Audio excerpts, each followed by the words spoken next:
ఏం చదివినా చదవకపోయినా పర్వాలేదు కానీ ధర్మాన్ని ప్రతి ఒక్కరూ చదవాల్సిందే.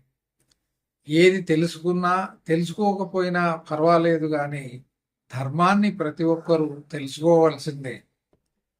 దేన్ని ఆచరించినా ఆచరించకపోయినా ధర్మాన్ని ప్రతి ఒక్కరూ ఆచరించాల్సిందే, పాటించాల్సిందే.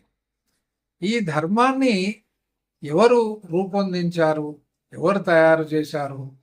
ఈ విశ్వాన్ని సృష్టించినటువంటి ఆ సృష్టికర్తే దీన్ని రూపొందించాడు. దీనికి సంబంధించినటువంటి పుస్తకం ఎక్కడ మనకు కనబడదు. అయితే ఈ ధర్మాన్ని ఎవరైతే పాటించరో వారినే జారులు అంటారు. ఈ జారులే ఆ తర్వాత జారుతూ జారుతూ నీచులుగా, నికృష్టులుగా, అధములుగా, భ్రష్టులుగా, ఆఖరికి మహాపాపులుగా తయారవుతారు.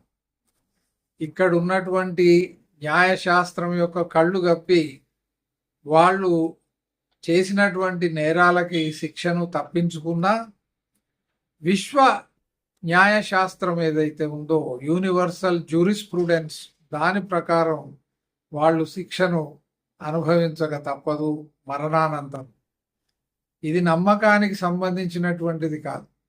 మనస్సు పెట్టి మనకున్నటువంటి కొద్దిపాటి తెలివిని ఉపయోగిస్తే ఈ విశ్వాన్ని శాసించేటువంటి, నిర్దేశించేటువంటి కొన్ని నియమాలు ఉన్నాయని మనకు ఇట్టే అర్థమైపోతుంది.